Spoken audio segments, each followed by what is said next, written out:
Welcome. It's a really great turnout. I'm very happy to have you all here. My name is Redmond. I'm with the California Endowment, and it's my pleasure to welcome you to a statewide hearing called "Why Are California Schools Suspending More Students Than They Graduate?" A statewide hearing examining new federal civil rights data and exploring alternative discipline policies that work for all students. Before we get started, I'd like to acknowledge a few folks in the audience who have come down to see what we're doing and to hear and participate. Brian McDonald from Pasadena Unified, Jacqueline Wu from Senator Liu's office, Earl Perkins from the Los Angeles Unified School District, he's Assistant Superintendent, James Westbrooks from Senator Curran Price's office, Andrew Sotelo from Culver City Unified School District, and Zach Guevara from the California Endowment, board member. Thank you. It's great to have you here. He's my boss.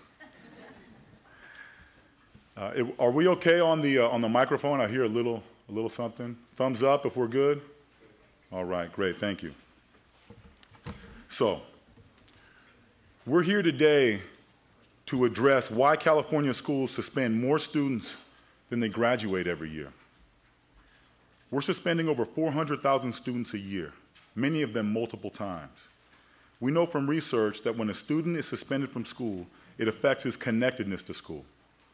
That student is more likely to drop out and is more likely to get in trouble with law enforcement. At the California Endowment, we're a health foundation. So you might ask, why are we interested in this issue? Well, we learned about this problem from young people and families in the communities we serve.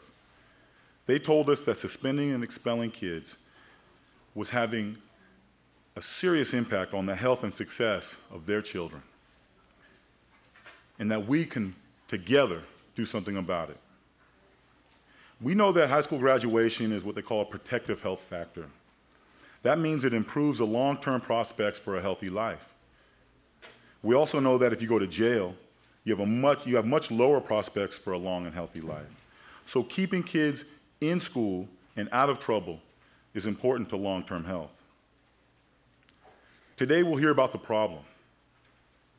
What do these high suspension numbers in California mean? What can we do about it?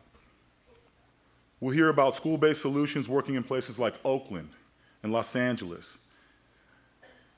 that seek to move us away from dysfunctional schools and throwaway kids and towards healthy learning environments for all students. We'll hear how community is leading the way in places like Fresno, where young people are working with school districts leaders to implement common sense discipline policies and positive discipline practices in their schools. We'll hear what the federal government is doing to hold schools accountable. And we'll learn what role our own state government can play, including our elected officials. This is an issue of equity. It's an issue of access to quality education. It's an issue of doing right by our most vulnerable students. I'd like to now introduce and invite Mónica Garcia, Los Angeles Unified School District Board President, and Nury Martinez, also from the Los Angeles School Board. Thank you. Buenas tardes, good afternoon. I'm very happy to be here. On behalf of LA Unified, I've come to say thank you. Thank you for your interest. Thank you for your advocacy. Thank you for your lack of satisfaction with our current status quo.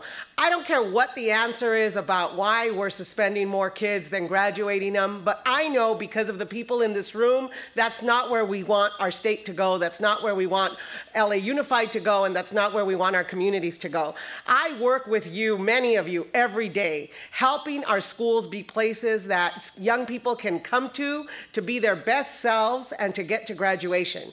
We know we have to change the mindset mindset of incarceration and criminalization here in California, and that starts from the funding, the budget line, all the way to the proposals that are on the governor's desk today. So I'm very proud that in LA Unified, we have community stakeholders, we have a superintendent, we have a board of education that are all on the same side. We want to keep our kids in school and give them the tools and the support to get them to graduation. I'm proud that with your help, we have reduced suspensions by half. Not good enough yet, but we have this 1 year by focusing. And through many of your efforts, we changed Municipal Code 4505 because of your efforts. So I've known you for over 10 years, and I know you won't be satisfied until we get it right. So I know Board Member Martinez is here, and she has been an advocate in the San Fernando Valley on the school board and in the state of California. I just want you to know we need you not to give up. We need you to keep pressing and pushing and growing this movement because kids are counting on us. Thank you very much. Nury.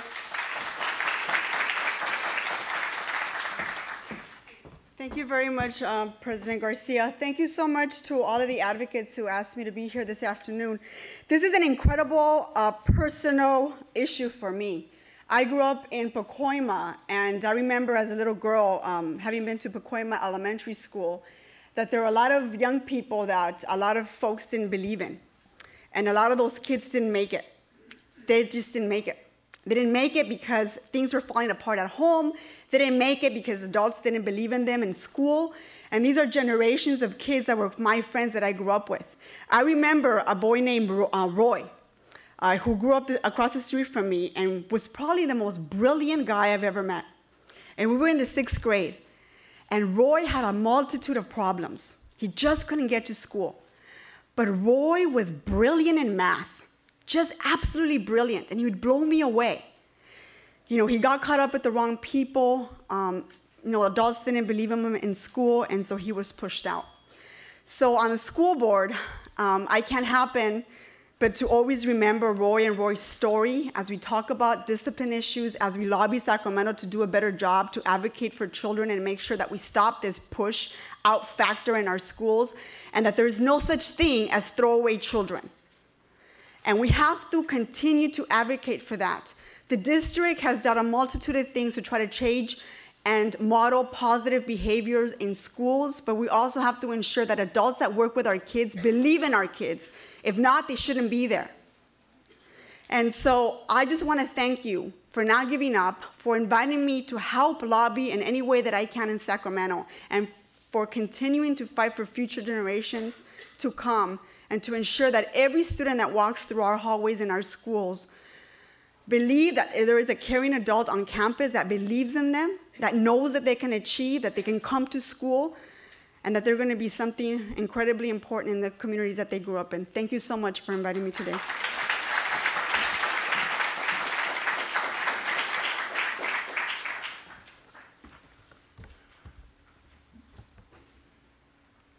Thank you, board members Garcia and Martinez,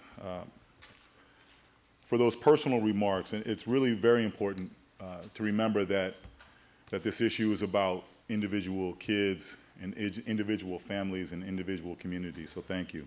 I want to acknowledge first that someone else who's come, Felton Williams, Dr. Felton Williams, President of the Board of Education for Long Beach Unified School District. He's here. And I also want to acknowledge how many young people are here. Yes, yeah, give yourself a hand. Right.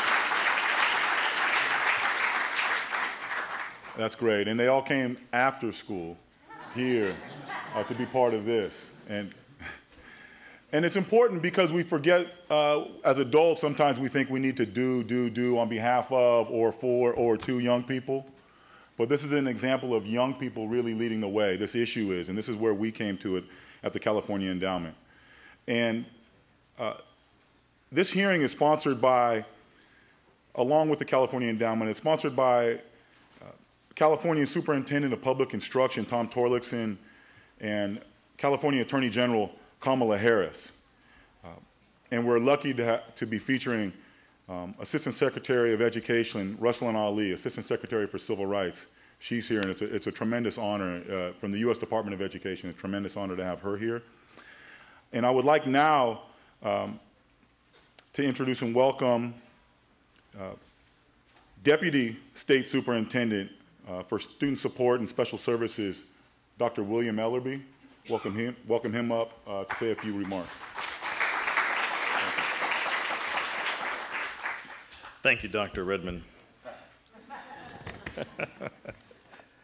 On behalf of our State Superintendent, Tom Torlakson, I want to thank you for the opportunity to attend this event today, and I also want to thank you for inviting Gordon Jackson, who is our Division Director for the Coordinated Student Services and Adult Education Division in the Department of Education. The Department of Ed is pleased to be joining the sponsors as well as the coalition of supporters in today's hearing.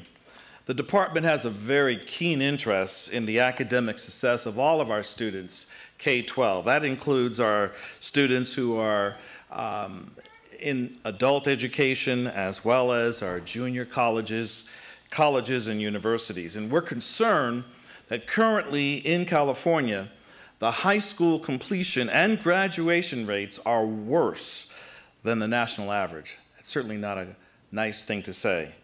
Our statewide testing data continues to highlight the student achievement gap for many of our underperforming students, but the data does not explain the reasons why or the causes. We have responded with a greater focus on teaching to standards, but the gap has not significantly narrowed. Closing the gap is not simply about how well teachers delivered standards-based instruction. It's about getting students to school and keeping the students in school. We know that many of California's schools and educators are currently under a lot of pressure to improve student performance, and they're doing their best under some very difficult circumstances. In spite of these difficult challenges, we know that keeping California's students in school and on track for graduation is a common goal throughout the state. Chronic absenteeism, which includes absences due to suspensions and expulsions, is a very, very big concern. The inability to address issues of discipline in an equitable fashion is disproportionately affecting many of our students. We're here today because of a shared concern about the levels of suspension, expulsion, and other forms of inequitable discipline that continue to occur throughout our state. And we're also here because we know there is a better way through approaches that prevent misbehaving, basically by giving and teaching positive behavior expectations and helping students to learn about responsibility and good decision-making. Positive school discipline can play an important role in the learning and development in California's young people. In cases where misbehavior may be a symptom of other things happening in the life of a young person, we must connect them with the supports that they need. California is a large state, and it is the most culturally diverse state in the nation. We recognize the importance of personal and school culture when understanding the dynamics of behavioral practices in schools. The good news is that a growing number of California schools are leading the way in implementing innovative approaches in developing positive behavior among students that not only keeps our schools safe and classrooms calm, but they also help to reduce disciplinary problems when increasing the chances of student success. We're going to hear about some of those successes today.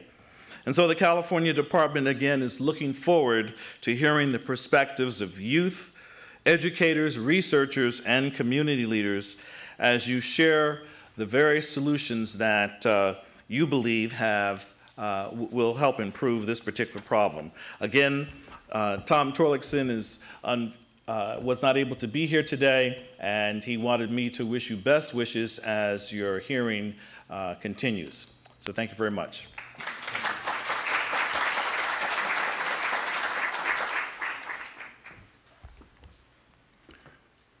that was great. Thank you very much, Dr. Ellerbee. And it's a real pleasure to have you here because you're the one in charge of implementing any policies and procedures that the State Department of Education will implement on behalf of our kids. So it's actually great to have you here. I would like to next introduce and bring up Brian Nelson. He is Special Assistant Attorney General, Special Assistant to Attorney General Kamala Harris. So Brian.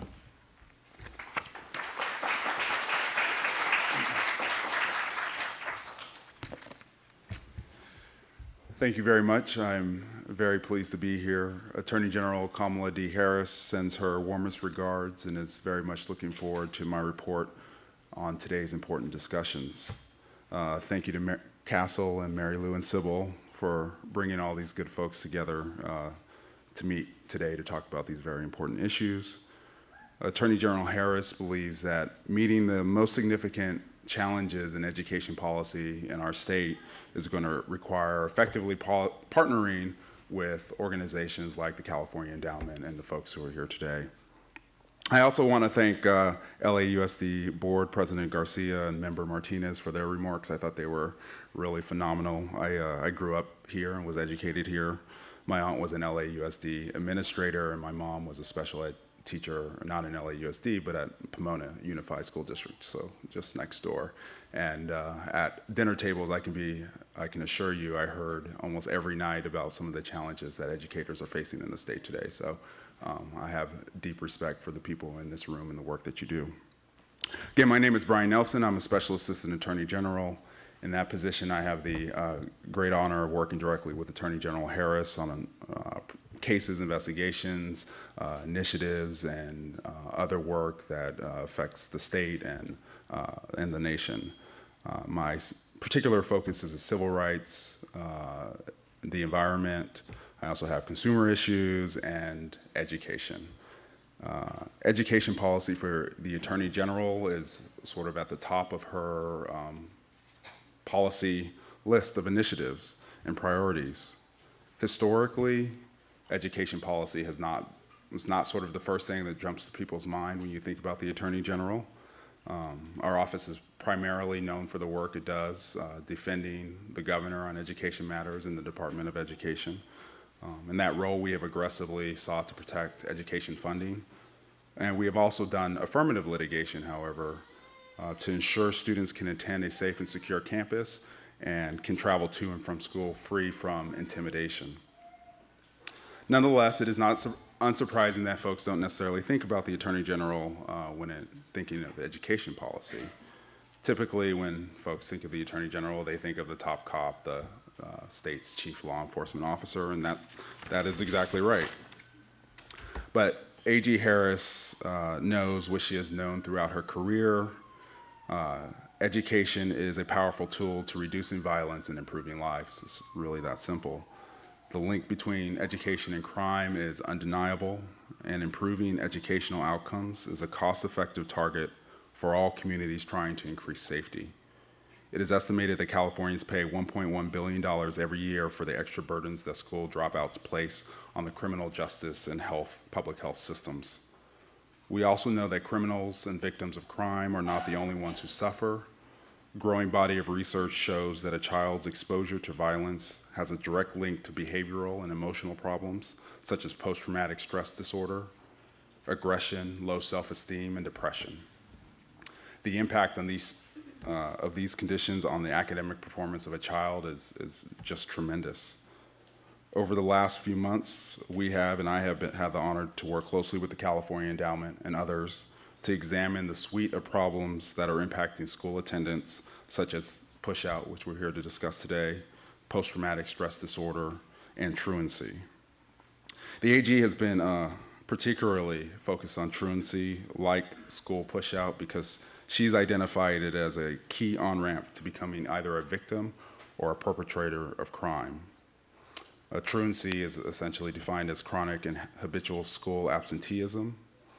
And I'm not talking about a student who has missed one day here or one day there. I'm talking about students who have missed 10, 20, and even 80 days of school in a 180-day school year.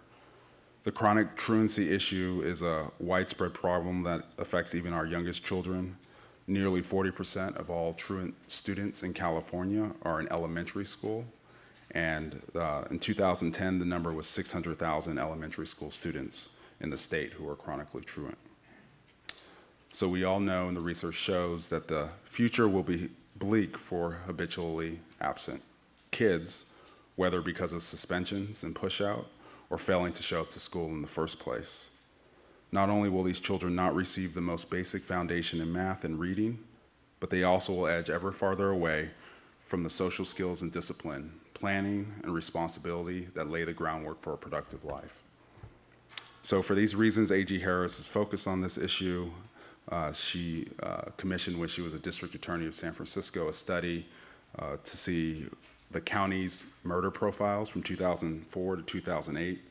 She found that 94% of San Francisco homicide victims under the age of 25 were high school dropouts, and the demographics of the perpetrators were the same. And yet, people aren't talking about absenteeism, people aren't talking about push-out, and that's why your work in today's gathering is so important. For her part, the Attorney General designed and implemented the San Francisco Truancy Reduction Initiative, which offers public education and early intervention to families showing signs of trouble. Most of the time, education and intervention work. Since the initiative was implemented, chronic truancy in San Francisco Unified School District has dropped nearly 40%. So as AG, a key priority is to continue this focus by smartly expanding on this success statewide and by working with partners on the other interrelated avenues of absenteeism like push-out and PTSD. And just one final note that I think is important, the emphasis that AG has had on elementary school truancy is not about punishing overstressed and struggling parents. To the contrary, the goal is clear. It is to shine a spotlight on this issue so that communities and policymakers can efficiently provide parents with the resources and services they need to ensure that young children are getting to school. If we work together and we do this right, the collective focus on making sure children are attending school will reduce both the number of victims of crimes as well as the number of perpetrators of crimes. So that's why the AG cares about this, and that's why I'm very much looking forward to today's discussion about how we can collectively move forward on the complementary and equally important effort to diminish the frequent use of out-of-school suspension for nonviolent offenses, which act as another significant on-ramp to the type of chronic absenteeism that is leading to students dropping out of school. Thank you.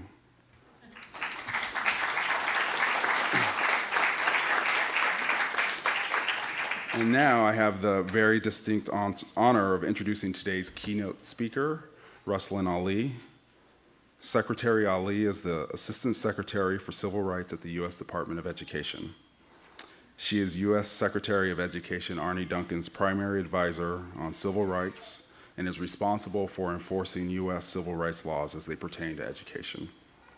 Prior to joining the department, Secretary Ali was Vice President of the Education Trust in Washington, D.C., and the founding executive director of the Education Trust West in Oakland. She has served as an advisor and leader in organizations that include the Children's Defense Fund, the Advancement Project, College Track, and the Broad Foundation.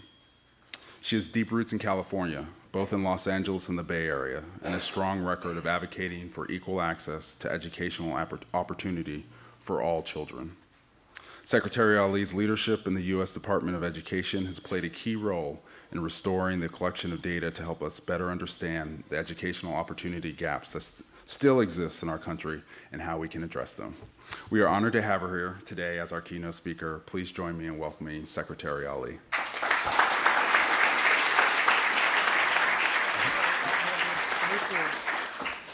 Good afternoon. It is my pleasure and honor to be here with all of you today.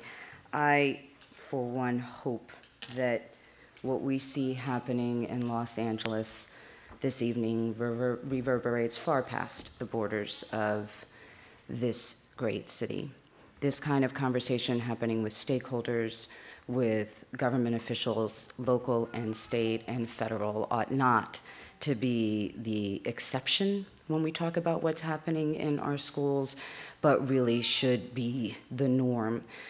You are indeed a beautiful sight to see. You know, the president often talks about education as the civil rights issue of our generation, as does Secretary Duncan. And having the privilege of having served in this administration over the last 3.5 years, I often find in those quiet times, when you reflect on those words, what that means.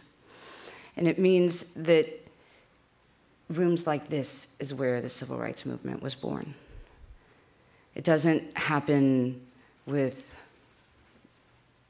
wonderful generosity and philanthropy, that's part of it. It doesn't happen from Washington.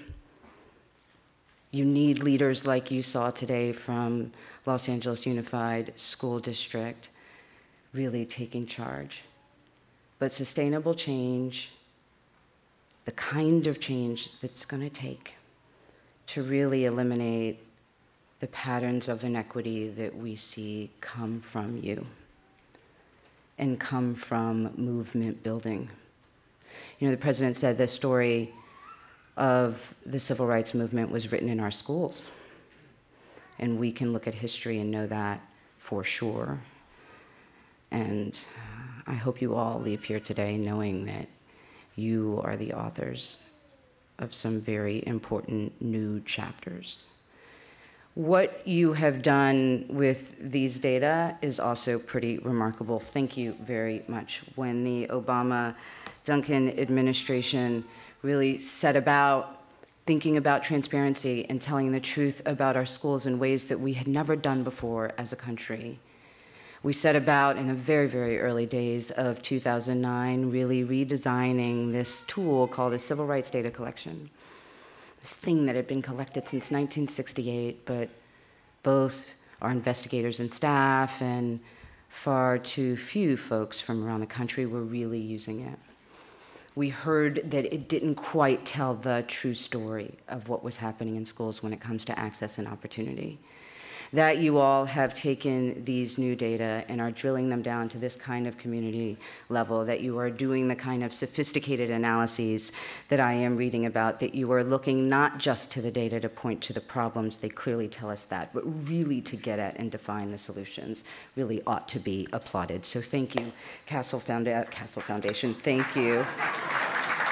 Thank you, Castle. You can say that when things get hard at work, right? You should remember that. Thank you for the California Endowment, and thank you to Castle and Mary Lou and everyone else there that helped bring us here today. Now, of course, discipline sits within a larger context of inequity. It's not just about these numbers of suspensions and expulsions. In places that have extraordinarily high discipline rates, you also often see lots of other problems with the school culture. You often see lots of other opportunity gaps that give rise to the kinds of discipline patterns that we see. Now, this civil rights data, the data about discipline is just one of the sets of new indicators, but as you heard today, they portend a very disturbing trend. African American and Latino students across the country are just far more likely to be subject to every kind of disciplinary sanction than are their peers. African American boys, for example, are 3.5 times more likely to be suspended and expelled. This is true across the country. You know, there's also a pretty big gap between boys and girls, with boys receiving much higher rates of disciplinary sanctions than our girls, also across the country, except for African American girls. Where African American girls across the country are subject to a higher rate of being disciplined than boys of every race except their own.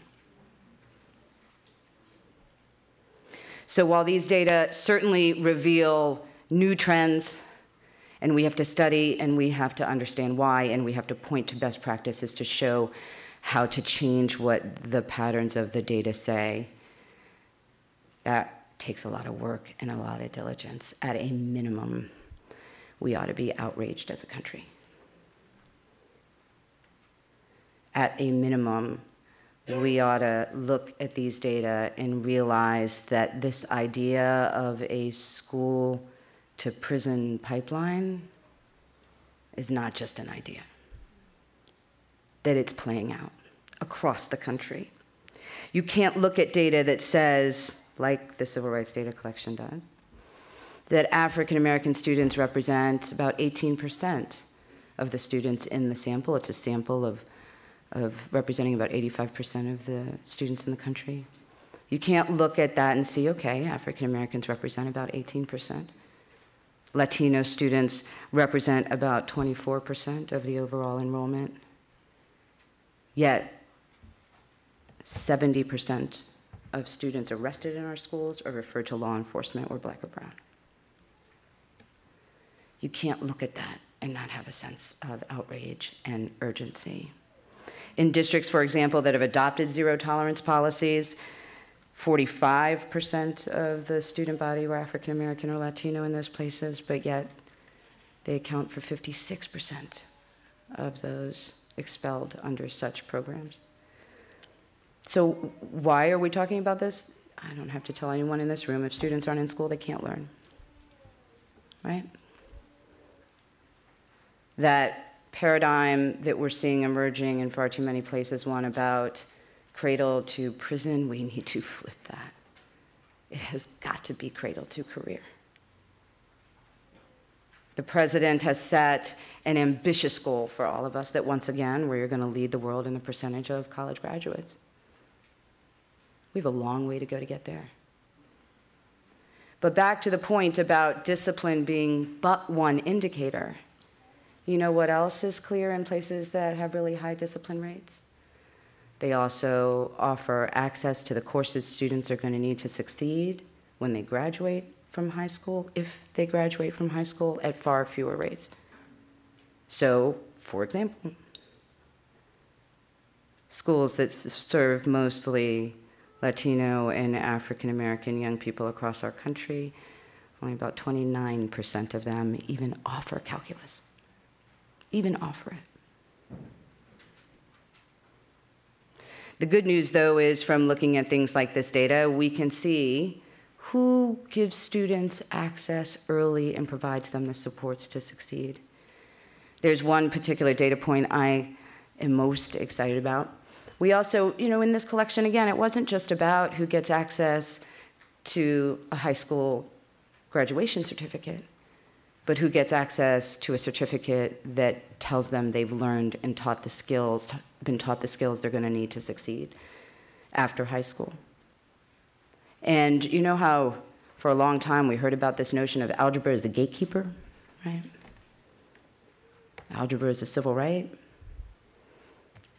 It's also just common sense. If you don't get algebra early in your high school career, chances are you're never going to have the opportunity to take the other rigorous math courses that you need to get into a CSU without the need for remediation, to even apply to a CSU without the need for remediation. And the patterns here won't surprise you. Unfortunately, we give access to those early algebra courses at far greater rates to more advantaged students. But when we give it to African American and Latino students, for example, in the 7th and 8th grade, we are seeing passage rates that are about the same rate as their peers. It's data like that. It's data that you can find throughout the Civil Rights Data Collection. We've made it so that you can find these data on your school. Not just what classes are offered, but who's teaching whom. How much money is going to that school to teach young people? Who's being retained at far greater rates? Who has access to talented and gifted? One major newspaper called it the first of its kind opportunity gap tool. Our goal was to really empower parents and you so that you could see these data. It pops up charts and everything, so that you could see these patterns in your own community and be the kinds of advocates that we are seeing here today. You would see in California that high schools here in this state, about 50% of students in them are Latino. but only about 22% of the students taking calculus are. You'd see that about 7% of the high school students in California are African American, but only about 3% are taking calculus. You'd see that African American and Latino students are over twice as likely to be retained in the 9th grade in this state. So of course, transparency is key.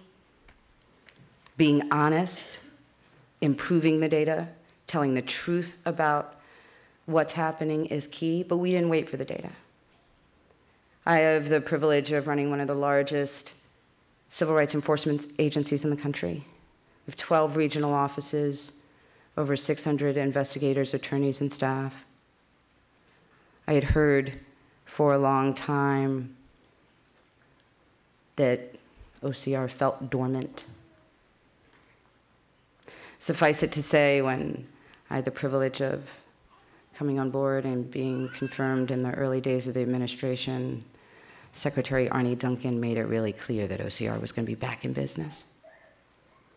And he did this at the foot of the Edmund Pettus Bridge on the eve of Bloody Sunday,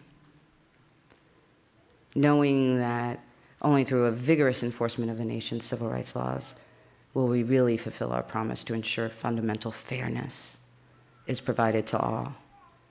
So we received more complaints than ever before over the last 3.5 years, hundreds, and resolved them on discipline alone. We've launched 20 proactive investigations. These are those big systemic investigations that really get at the root cause of what causes discrimination and works to eradicate it. We've launched well over 80 across lots of issues, 20 on discipline alone. And some of the things that we are finding, unfortunately, is not going to be a shock to you, but should sober us all. Places where time after time, students for the very same offenses, with the very same offense histories, receive very different punishments. In one student's, a white student's file indicated she was constantly tardy. We saw this over and over again in that particular district. And for her most recent infraction for being tardy, her punishment was a conference at the school. An African-American student in that same school had no prior discipline history. She received a day suspension for her first tardy. It seems simple, except when you see those patterns over and over and over again in districts everywhere. Or in another where 2 students engaged in the same pushing incident, fighting incidents, were taken to the principal's office by a security officer. They had similar discipline histories. One student, the student who was white, had received 3 days in-school suspension for that fight. Another student who was Native American was arrested by the police and suspended for 10 days.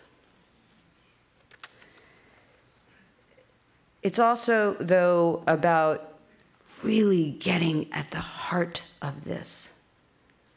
What's happening where these decisions are being made over and over? There's one district down south where our investigators looked at the referral forms. They realized it wasn't just the numbers of discipline and suspensions and expulsions, but the path to get there. They looked at the referral forms. They did something simple. They color-coded the referral forms by the race of the student. The referrals for students that were white often had what an attorney described to me as something like an apology.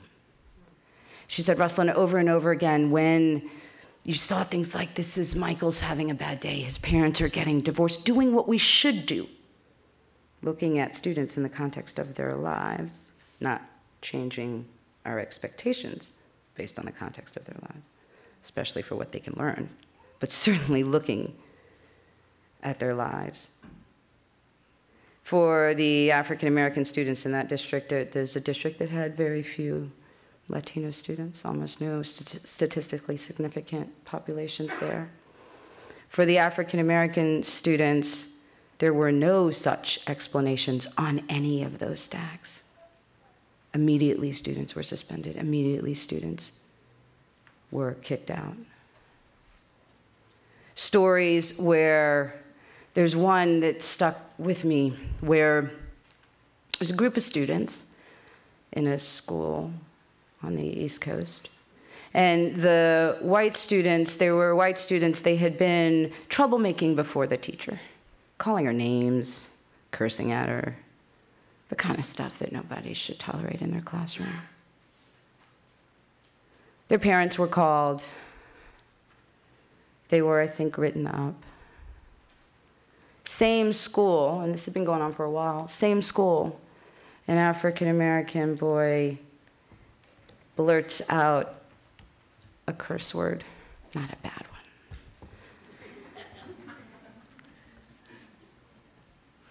During gym class, they were playing a game. He got suspended, out of school, immediately. So it is both about what we tolerate of whom, who we give the benefit of the doubt to and who we don't, who we make judgments about. It's almost like we're seeing through these discipline data peeling the surface on what the last president called the soft bigotry of low expectations. Only we can see it play out that it's not so soft. And who holds it is different. The color codes have also gone away there too. So what do we do about this? Certainly vigorous enforcement is important. The kinds of transparency we're talking about today are important.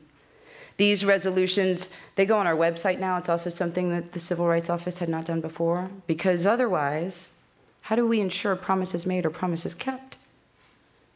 We hope they empower stakeholders, as well as district officials and the federal government, to make sure that those promises made are indeed promises kept. It is about eradicating what's causing the root cause of the discrimination. It is about being honest about the data, not just in the broad way that we have here, but really getting into the offense codes and the types at the local level. It's about reporting on that. It's about doing climate surveys. It's about engaging in research-based practices that tell us it can be done differently. In some places where restorative justice is working fantastically.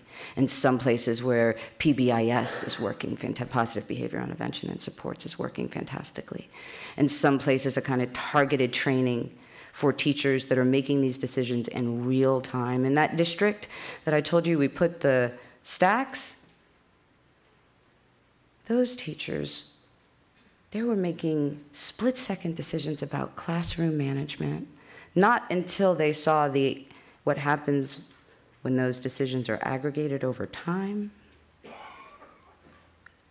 did they realize that those split-second decisions were actually leading to a violation of the nation's civil rights laws. So it is about training and supports for teachers and their students. We can't rush to judgment on this stuff. We can't do one size fits all. The last thing we'd want to see is a rush to equalize discipline rates. That's not going to help anybody, and in fact, it's going to help us game the system. I just have this fear of a place that makes extraordinary gains because they no longer kick students out, except there's the discipline classroom over there. Sometimes we're in the corner.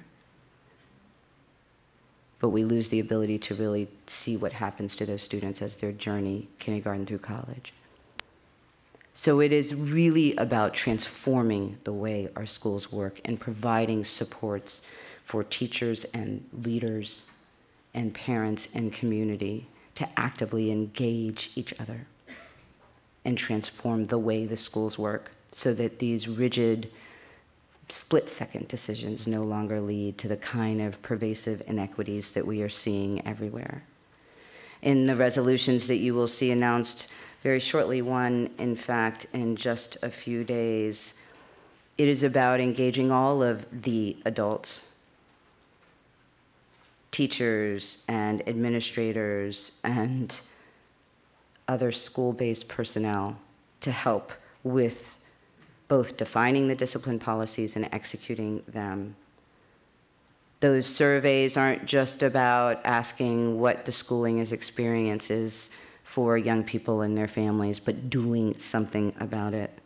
Implementing those strategies for student development that reduce the reliance on punishments, emphasize the use of corrective measures and supports such as counseling and parental communication, and learning appropriate behavior patterns. There is absolutely no one-size-fits-all, but some things are clear. One, you'll see in the resolutions, you'll also see this in what we will issue very soon, which is guidance on this subject. These, think of them as proactive. Before there is reason for the Office for Civil Rights to come in, how can we help schools and districts across the country do the right thing? And again, while there is no one-size-fits-all, it would be silly to think that we could fix a pattern this pervasive with a cookie-cutter approach. Some things are clear. For example, schools cannot abdicate their responsibility to police officers. Taking oversight responsibility for school-based police officers is something that we are requiring everywhere to ensure they are supporting the schools. Goals for student development and data on their activities are also going to be collected. This is about intervention, this is about coaching, this is about targeting schools with the greatest problems. It's also about ensuring that we use all of the tools in the Department of Education. It's not just about enforcement of the nation's civil rights laws. Scaling up those good research-based practices like PBIS and ensuring that we provide the supports needed to get it done right. You may have heard about Secretary Duncan and Attorney General Holder's the Supportive School Discipline Initiative. That's about building consensus and collaboration around the research, developing policies and practices to reduce that school-to-prison pipeline. One of the initiative's purposes is to develop a toolkit for educators and community, to take all of the best practices and innovative practices and ensure that everybody is empowered with that kind of information. Shortly, the Department of Education, we're going to launch a new web-based community of practice comprising of state-level education and justice stakeholders to really heighten the awareness of this. You might have heard about a little program that we've done over the last few years called Race to the Top. Several $1 billion to scaling up what's right. You will see that new competition requires an analysis for the first time ever of this magnitude of the disparities in discipline rates. A root cause analysis and a plan. Because at a minimum, federal taxpayer dollars are not going to be used to perpetuate a problem like this anymore. It's beyond discipline. It's beyond using resources just to target discipline in a myopic way. It's about ensuring that all federal monies, things like Title I, as we hope to reauthorize the Elementary and Secondary Education Act, be used to ensure that students have the supports, that teachers have the supports, and that we change these patterns we are seeing everywhere. It's not going to happen quickly. No successful movement would. But again, it is precisely this kind of action that we are seeing today that gives me hope. It's seeing the kinds of successes that Board President Garcia talked about, where you've seen a massive reduction in Los Angeles Unified when it comes to suspensions. About leaders like Superintendent Deasy working closely with local law enforcement to ensure things like the pervasive use of citations begins to dwindle. Or leaders like Tony Smith in Oakland Unified that are pulling together all of the resources at his disposal and engaging community and targeting resources and taking this on and not running from these data. but using them to know that we're going to change things and fast. Because we are not making good on our goals or our promises is the way we are getting to higher standards and success is by ensuring that the students most dependent on our schools for their learning are actually kicked out on testing day. So I hope to work with you in the future and to keep abreast of your good work and your good efforts, and know that in Washington we will continue to watch and support what you do and laud what you do, and hoping that we can spread these seeds for change. Thank you very much.